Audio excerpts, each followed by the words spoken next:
morning. Good morning and welcome to Media Pulse, where we help you make sense of Thai politics. As we have been saying, Thai politics is never dull. It's never dull, it's full of drama. Last week we've got more drama. That's right. Yeah, and the drama in question is about the amendment of a constitution, an article in the constitution. And I'm sure that the aftermath of the drama will continue to dominate the media for some time to come. Because at the center of this drama was an attempt by Pheu Thai Party, the core party in the coalition government, to try to amend a particular article in the Constitution that deals with the issues of ethics and integrity. Which should be a good thing, because this is actually the first time in Thai politics that they are talking about ethics and integrity for politicians. Sarcastically speaking, we should treat this as good news, because for the first time they are seriously talking about ethics and integrity, right? But not in the way that many people expected them to. So yes, instead of talking about how rules and regulations about ethics and integrity should be strengthened, they kind of want to scrap it all together. Yeah. The basic idea is to do away with the article. But of course, they're not saying this outright in this way, because that would make them look very bad. Yes, yes. So all they're saying is that we need to review the definition of the terms integrity and ethics, so that it will not, in their words, will not be weaponized against politicians and bring about political uncertainties.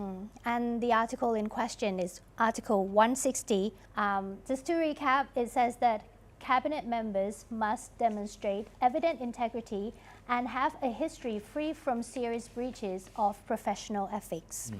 And for a while, it appeared that two major parties in the coalition government, Pheu Thai and Phumchai Thai, had a common stand in trying to have the article amended.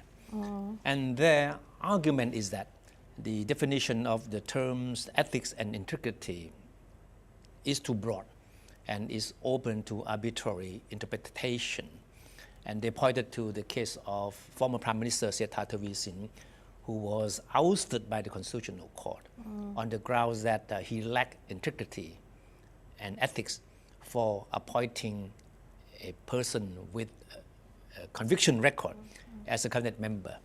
So their argument goes this way, that if even a Prime Minister, in this case Kun Srettha, is not safe from being accused of lacking ethics and integrity, what is the guarantee that other politicians or political office holders will be safeguarded against this kind of interpretation of these two terms? So their argument is that they don't want it to be weaponized as a political tool. But the move was seen by critics as benefiting only politicians, and it didn't go down well with the general population at all. Because with the country facing economic difficulties and large parts of the country still being ravaged by severe flooding, the question is, why now? Why make amending a constitution your priority when there are other more urgent business that need to be taken care of? But there's a plot twist to it, actually.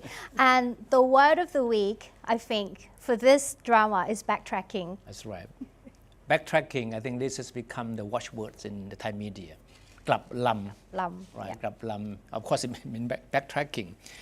This came as a big twist, because out of the blue, the Phumchai Thai Party, which was initially seen as being supportive of amending the constitution, suddenly decided to reverse course. Overnight, the party said, we are no longer supporting this move.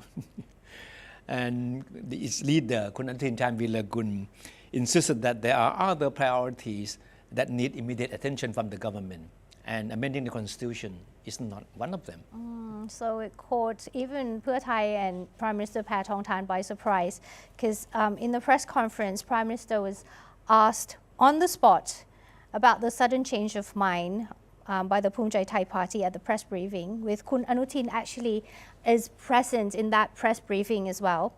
And obviously, looks like the Prime Minister is a bit irritated. And she also told reporters about the questions. So she basically said, don't ask such divisive questions. And she was certainly caught off guard, and with Kun Anutin standing by her side. I mean, the two of them were quite stunned by the question because they obviously didn't know how to answer the question. So Kun Paetongtarn, as you just mentioned, ended up by saying that don't ask divisive questions like this. But it's kind of weird. It's just like you have two friends walking together, and all of a sudden, one friend that was walking next to you just turned back 180 degrees and That's right. left. No, the last minute change of mind by Phumjai Party definitely caught Kun Paetongtarn and Pheu Thai Party off guard. Because remember, last week we talked about how Kun Anutin insisted that this article needed to be amended, and his party, Phumjai Thai, was fully supportive of such a move. But a week later, he said, "Okay, no, we don't want to have anything to do with it." He changes his mind very abruptly.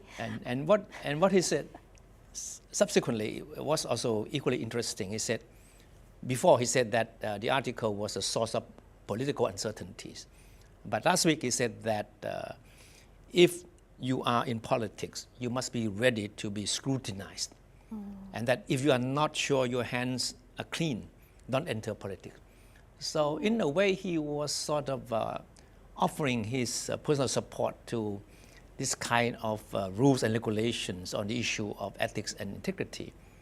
So if you don't call this a grablam or backtracking, what would you call it? Is he hinting at anyone with that? No, phrase? it wasn't quite clear to whom his message was meant, right? But political commentators believe that it was his way of responding to and what is seen as an attack by Pheu Thai Party, because Kun Phumtham Vechayachai, one of the key figures of Pheu Thai Party, in an interview, he said that the idea of amending the article did not originate with Pheu Thai Party.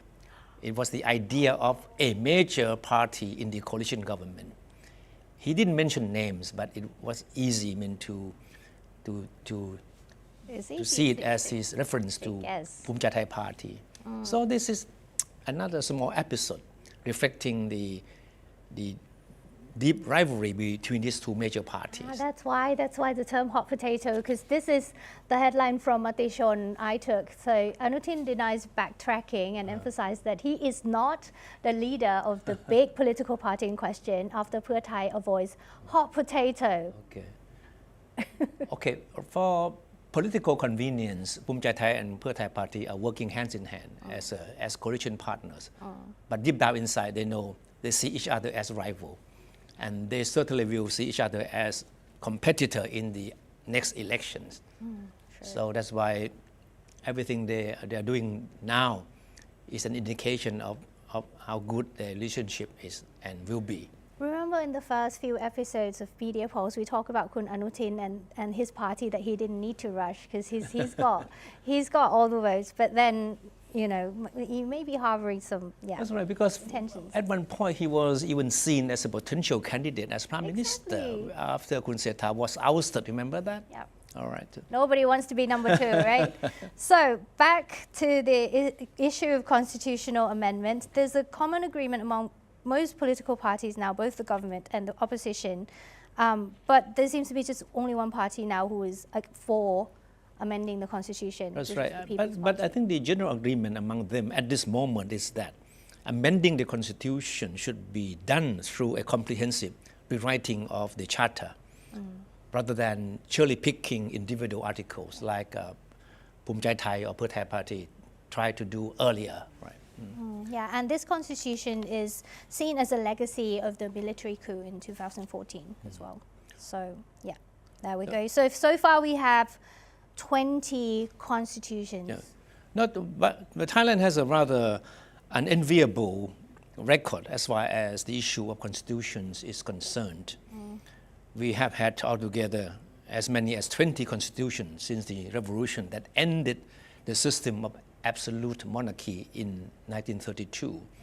And with what they're seeing going on right now, it's very likely that we will soon be on course to having the 21st constitution. So that's the record. I'm not sure if that's the record we should be aiming for, but there we have it. And also we have another record to tell you about this one. This one is about General Pravit. So we're continuing this discussion about General Pravit. Last week, remember, we talked about, before we go into that, he's the former military strongman and now a leader of Palang Pracharat Party. Now, last week we talked about his sound clip, allegedly sounded like General Pravit in a questionable conversation. Yeah. That is still to be resolved. But this week, General Pravit showed up to a parliamentary meeting and it made headlines. Okay. It's quite funny because showing up for House meetings is a primary obligation of MPs, right? Yes. It's your job. You're paid to do it. Exactly. But for General Pravit, it's a phenomenon. That the fact that he did show up for a meeting this week. Well, he missed so many meetings before. That's why, to the degree that this could be described as a serial absentee or a truant, students who don't show up to class. And this has opened up an opportunity for an opponent, the former spokesperson of the Pheu Thai party, Kun Phampong Noktarit. He's pushing for an investigation. And if you look at this headline from manager.com, it's quite funny. So he says he in this headline is actually, he's referring to General Pravit. And he said he behaved like a hawk, swooping down to sign his name and flew away. Plus, he had someone scan his ID for him. Ooh. And he came with a lot of evidence. And he's got the stats. So this is probably the first time someone compiled stats for an MP's attendance. So on record, General Pravit missed 84 meetings out of 95. So he attended 11. What a record. It works out to ravely about 88%. I mean, imagine if you were a student. You wouldn't pass the subject. But Pravit's argument is that he did submit leave request before he stayed away from any of the House meeting. Right. So meaning that he believes that he did not do anything wrong. But even with that excuse, I mean, Kun Phampong from Pheu Thai still insists that what Kun Pravit did is certainly need to be investigated. Yeah, he did a lot of homework actually, because he didn't just come with the stats. He came with evidence. That's right. So in one of those meetings that General Pravit missed, he said General Pravit was receiving well wishes for his birthday. That's one example. Another one was that he was watching a volleyball match. No, Kun Pravit is concurrently chairman of the National Olympics Committee of Thailand. So this could be a good excuse for him that I need to stay home to watch volleyball matches instead of attending House meetings. And remember the headline last week, he visited the flooded area in Nong Khai. He was supposed to be in a parliamentary meeting that day as well, but he went to Nong Khai. That's right. So, yeah. No, but General Pravit himself has not really addressed the issue directly. But a few weeks ago, when he was confronted by reporters, asking him about why he was absent so often from the House meeting, you know what his answer was? He said, whether or not I attend House meetings is none of your business. What have I done wrong? Okay. So the question is whether or not the former military strongman has broken any rules for frequently missing the meetings. No, the Secretary General of the House of Representatives, Kun Apat Sukhanan, thinks he has the answer. He told reporters that an initial inquiry confirmed that General Pravit did submit leave requests each time he was absent from House meetings. Right.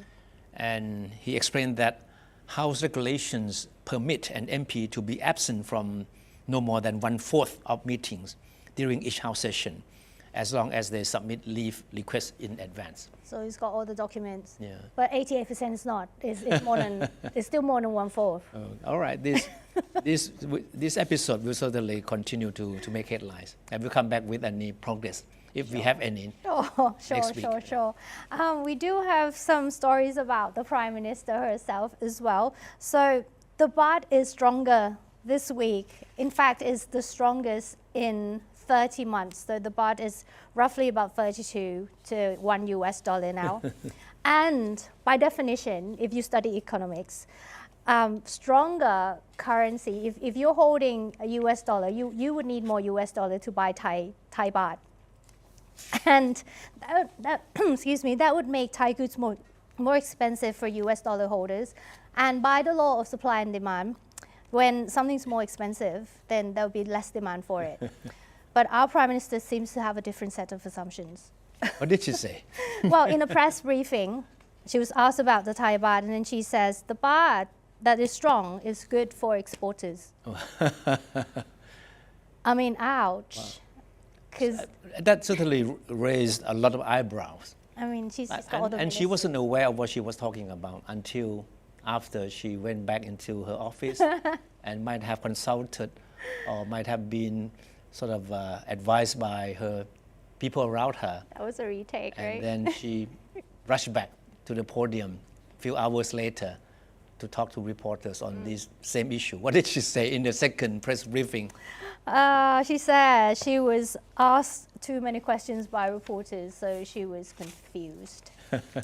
We have that headline as well that we just saw. It talks about this issue, and the headline is from Thai Post. It says, strong baht is good for exports. If her economics teacher hears this, he or she might be shocked, almost faint. Wow. But that's not the end. Like I said, there was a retake, and then she said she was confused. And the reporters asked her about the Constitution amendment that we talked about earlier. Yeah. And she was not taking it very well. Yeah, and then she says, I would like to ask you, meaning reporters, not to ask divisive questions. No, but she mustn't forget that journalists assigned to cover the government beat are among the most experienced and adept at handling political figures, cabinet members, and prime ministers. And they can be very brutal when it comes to asking questions. And she should know that when her father, Kun Thaksin Shinawatra, was prime minister, he also faced questions that often got on his nerves. Yeah. And the journalists knew Thaksin could be easily provoked, and they knew which buttons to push. And Thaksin aides back then found a way to handle difficult situations facing the prime minister by assigning certain journalists who had a friendly rapport with the prime minister to change the subject and redirect the conversation when things got tough.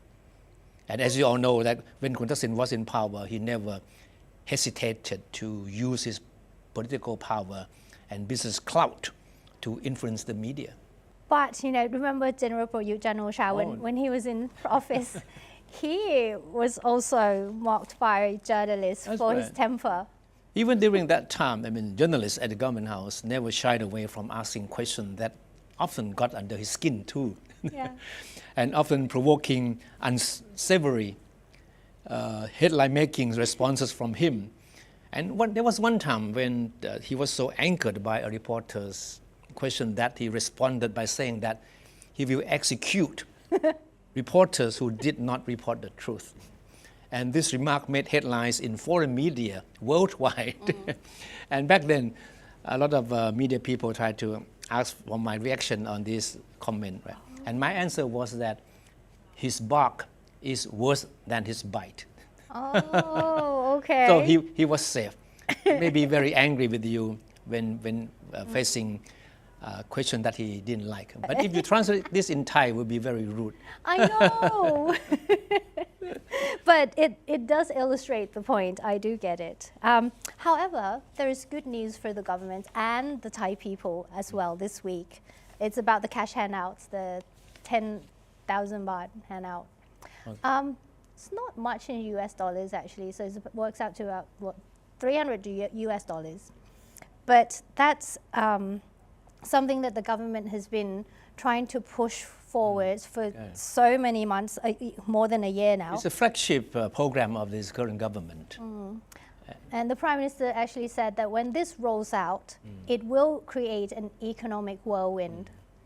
But then, you know, the first day was 25th. It was the 25th this week.